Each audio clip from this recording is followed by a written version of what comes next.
Welcome to Revitalize and Replant with Mark Clifton, where we equip pastors to take their churches from declining to thriving by pointing them to a new future and a new hope. Join us weekly for encouragement and practical advice in your pastoring journey. So we are back with a very special presentation of Revitalize and Replant with Mark Clifton.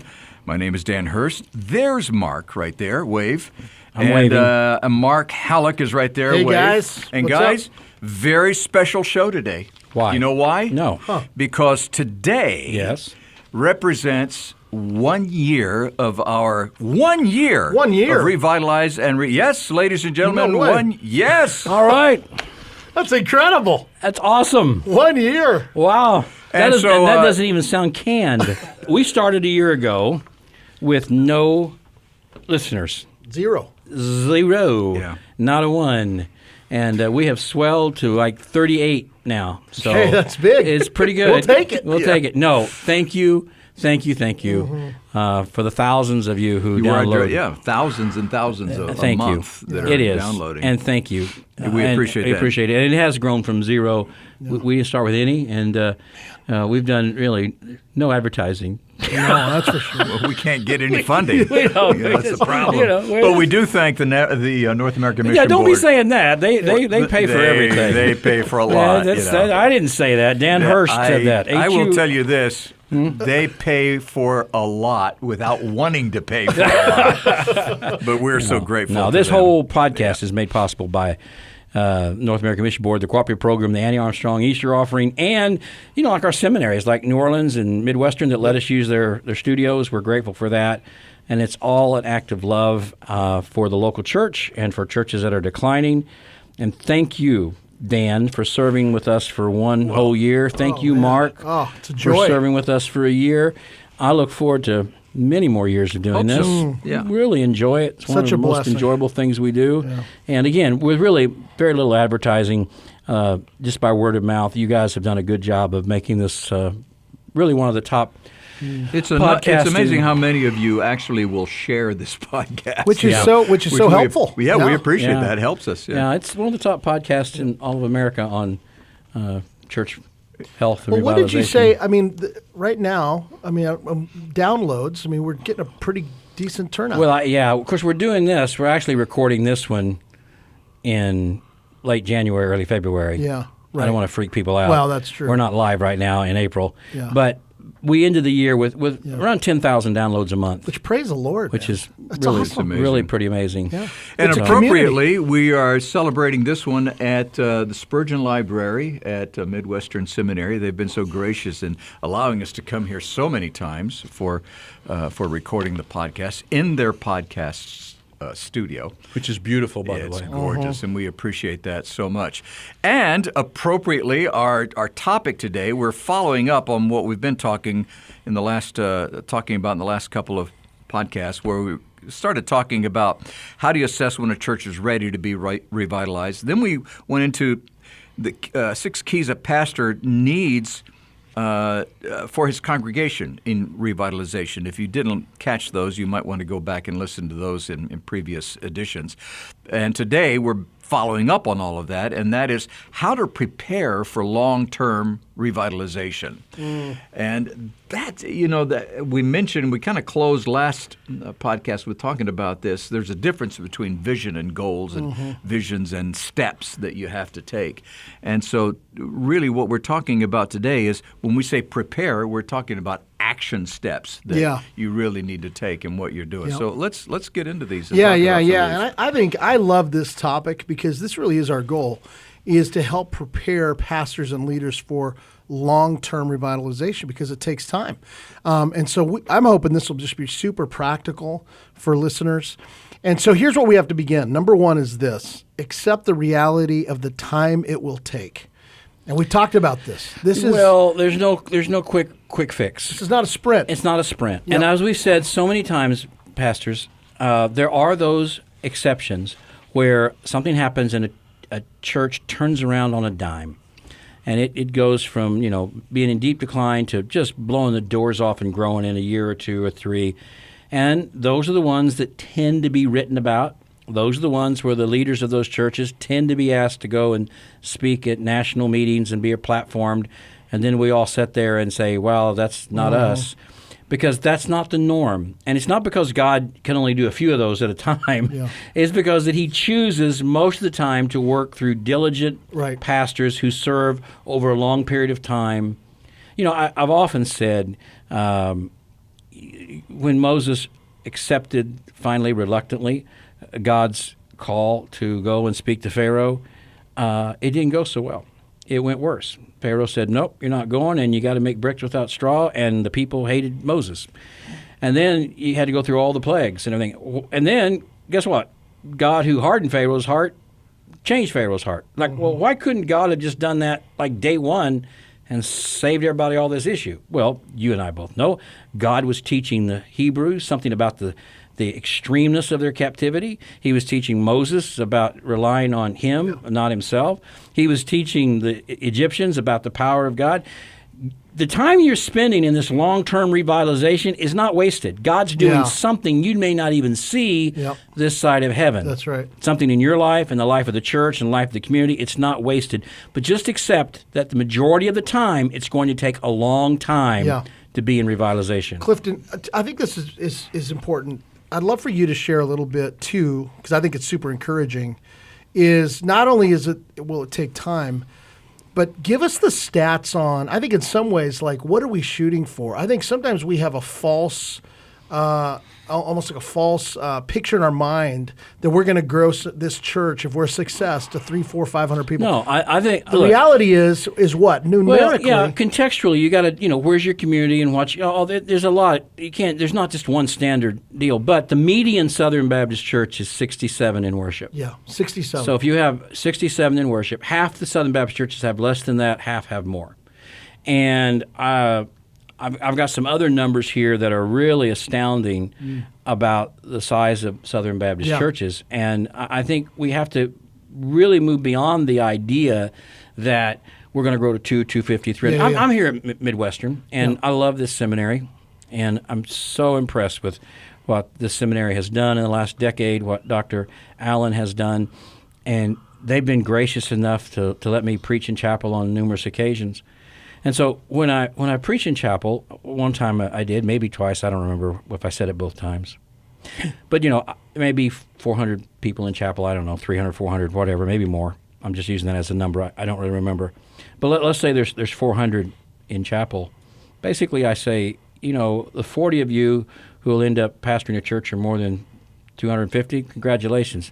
I want to talk to the other 360 of us who will pastor churches of 100 to 150. Yeah. That's the reality we're in. Right. That's not a failure. It's not because God can't do more. It's because I believe God desires to use tremendous numbers of what we call normative-sized churches in every neighborhood, every town, every village. And he's gifted far more of us to pastor 100 people than he's gifted us to pastor 1,000 people. Amen. I love that. So I think accept the reality of how long it will take, but also accept the reality it's okay not to break the 200 barrier. Yeah, right. I say that everywhere I go. Yeah. First thing I do a lot of times I do these conferences, I just want to give that guy permission not to have to break the 200 barrier. Now, I know there's a lot of guys out there doing conferences on how to break the 200 barrier. I don't see that anywhere in the New Testament. Yeah. I don't see that as a part of the Great Commission. I don't see that. I don't see any of that. We're supposed to make disciples. Yes, amen. That's right. That's what we're supposed to do. That's right. We're supposed to live faithful lives and teach sound doctrine and make disciples. Yep. We're supposed to love our community, love our enemies. We're supposed to be generous. We're supposed to live like Christ. Well, you can break the 200 barrier and not do any of that. Not do any of those. Yes, that's right. So I just think we have to rethink what success is in revitalization. I think it's important. And it's not numerically growing. Yeah. It's making disciples who make disciples that result in community being noticeably better. At the same time, if you do that, there will be most likely some numerical growth. Sometimes there'll be incredible numerical growth. But that's not your ultimate goal. And why that's so important is because, again, we're talking here about long-term revitalization. Until you understand and believe what you just said, you could spend your whole ministry beating yourself up, being discouraged, feeling like a failure, rather than the joy of shepherding the people God has given you in that community. Remember when Jesus sent them out 2 by 2 and they went out and great things happened? The demons listened to them. The sick were healed. And they came back, and they are just ecstatic. I mean, they are just reporting all these good things. And you're thinking, maybe Jesus would say, yeah, hey, let's hear more stories. Hey, Bill, tell them what, hey, John, how about you? Hey, Carl. There wasn't a disciple named Carl, but you know what I mean. Hey, you guys, how about you guys? Let's give it up. Yeah. Like, there's nothing wrong with rejoicing in what God has done. But Jesus saw what they were doing, and he said, stop it. Don't rejoice that the demons responded and the sick were healed. Don't rejoice in the results. Rejoice that your name is written in heaven. Yeah. And I would say to pastors, quit rejoicing in the numerical results. Yeah. Because there'll come a time when they're going to go down. Right. Your church is not going to get numerically bigger every year between now and the second coming. That's not physically possible, right? There'll come a time when you're not going to have that growth year. That's right. And if your whole sense of joy and purpose is we're bigger this year than we were last year, what happens when you're not bigger next year? And I'm talking, look, I don't think there are any mega church pastors who tune us in. Okay? No. They're not saying, I want to hear what that Clifton guy says about, most of them aren't listening. But Rayner, they do listen to Rayner. And Rayner has made it clear to me and to others that through his research, mega churches, many of them are this is a difficult time for them because they're not getting bigger and bigger every year for a variety of reasons. Right. Mainly because baby boomers are dying off, and baby boomers are the ones that like the big churches. I like it, yeah. So the culture has changed. And also the expense of those buildings has gone through the roof. A lot of those mega churches that were built in the 80s and 90s are now 30 and 40 years old, and the capital improvements they need is incredible. Yeah. And so they're very expensive. Yeah, we're there. Your church. Yeah. So the point of all that is you cannot make growing numerically your primary sense of success. Yeah. It is making much of Jesus, making disciples, loving your community, and realizing, I say it all the time, and maybe they probably get tired of hearing me saying it, but I don't have that much longer to live, so you won't hear it very much longer. I didn't mean that. I don't have a disease or anything. I'm just saying I'm old. I didn't mean that. People go, oh, yeah, Mark. No, I don't mean that.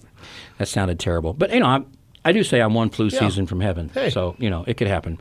But, so I won't be saying this much longer. But everywhere I go, I generally do say I've never pastored a church of more than 150. Yeah. And that's probably stretching it. It probably counted some people twice to get to that number. So I've never pastored a big church, if you call that a big church. And I came to terms with that a long time ago and said, that's fine. Yeah. I'm great with that. God's got things for me to do. I don't have to pastor a big church. It doesn't, my sense, and there's so many wonderful things you can do in a normative-sized church, and we have so many normative-sized churches. If they would just become disciple-making places, amen. It could be so helpful. So accept the reality. It's going to take a long time.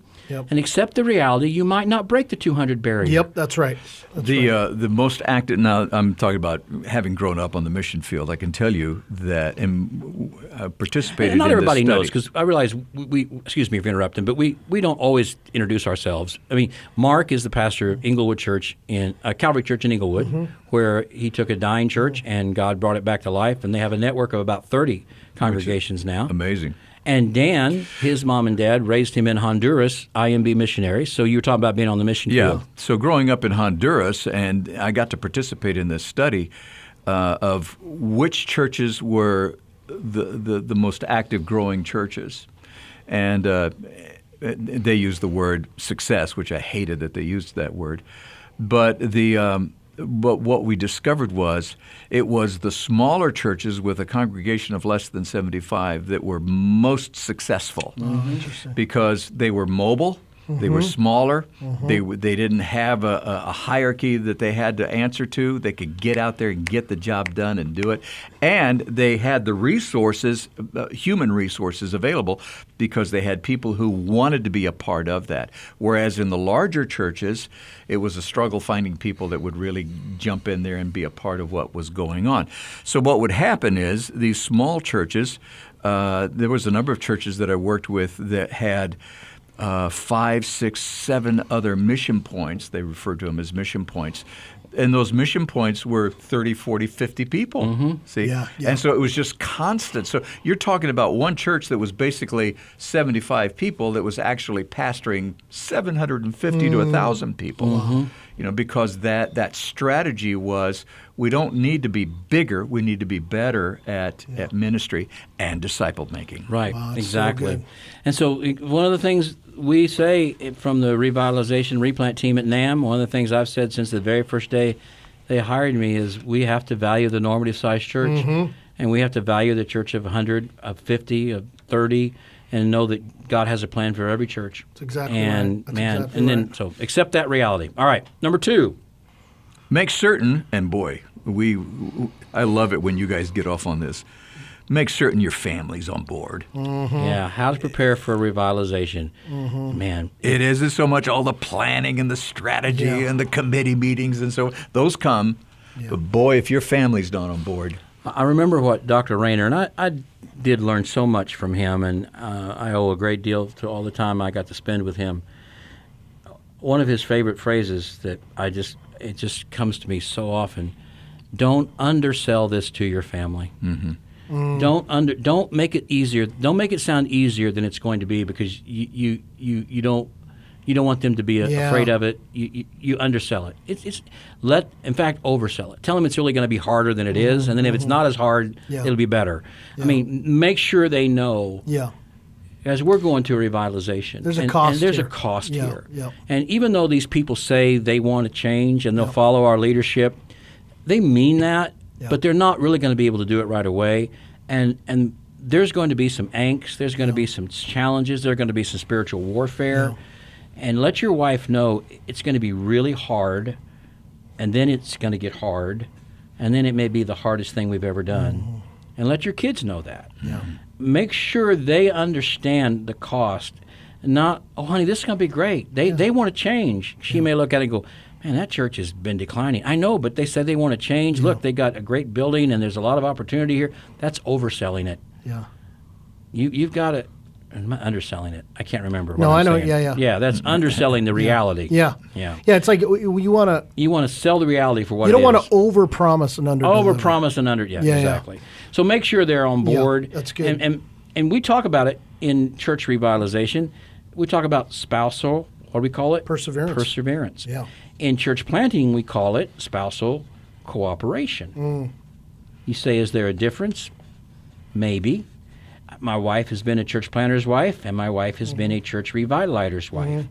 As a church planter's wife, there's got to be spousal cooperation. Sure. She's got to be on board with me. We got to do this together. No way. We can't not do it together. Yeah. Number one. But in revitalization, it's more than cooperation. Yeah. It's perseverance. That's right. Because it's going to get really That's hard. really And good. I would bring one other thing into this, and that is not, we talk about the spouse and everything, but your children, you know that you're heading in the right direction when your children start praying for you. When your children learn to pray for your ministry, they're on board. Yeah. That's an important That's part. so good. And to invite them into that. Yeah, absolutely. To invite them into that. and to thank them for that. Yeah. They know that. Absolutely. So I'm going to say this, though. Again, number one, accept the reality it's going to take time, and accept the reality it's not about growing numerically. But number two, make sure your family is on board. Don't undersell the difficulty to them. Make sure your wife is aware it's going to take spousal perseverance. Make sure your children are on board. But also, when you talk about your family on board, make sure that they also understand this is for a long haul, and help their expectations meet reality. It's not going to turn around quickly. It may get harder before it gets easier. It may be 3, 4, 5 years. And one of the ways you can help your family be on board is be cautious about how much you unload on them in detail. How much you unload on your wife in detail. Look, I've been married a long time, and I've been in ministry a long time. I still have to struggle with this. Sometimes I want to come home and I just want to take all the frustration that I'm feeling and just throw it over on Jill. Well, she wants to know what's bothering me, and I need to share with her, right? But she doesn't need to know every conversation, everything somebody said. Right. I'm called to be the under shepherd, so the Lord has anointed me with that, and He'll give me the grace to deal with it. She's not called to be the under shepherd, and she will not necessarily have that grace. Yeah. And she can't do anything with it once I lay it on her or our kids. Right. So you got to be careful about that. Yeah. The dose of reality for the kids is true.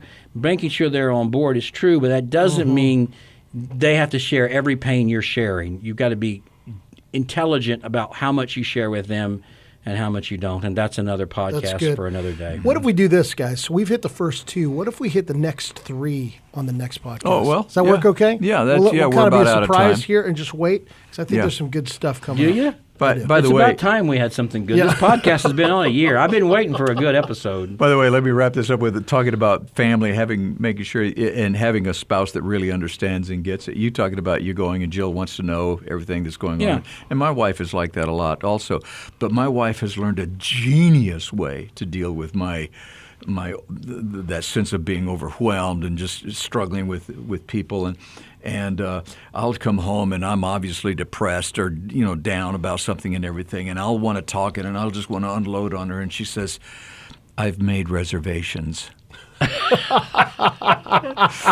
that pretty much says, We're going okay, somewhere. we're going somewhere. Well, we'll get away from it. We can talk about this later. Right now, we're switching gears here. So We're going someplace. We've got reservations. That's All right, great. we're gonna come back and finish this up then in our next episode. And I hate to use the word episode, but Well, when you're our age, we you do could have one. episodes. It has, You got to worry about Dad. He had an episode last night. That's why we have medicine. That's right. And thanks for listening. Thanks once again for helping us get through 1 year. That's just amazing. And let's see if I have a special little. What do I have? No, that's birds. That's not what I want. What's this? Crickets? Yeah, that's what we get. We get the sound of crickets from our. Oh, there we go. That's never mind. I still have a cricket.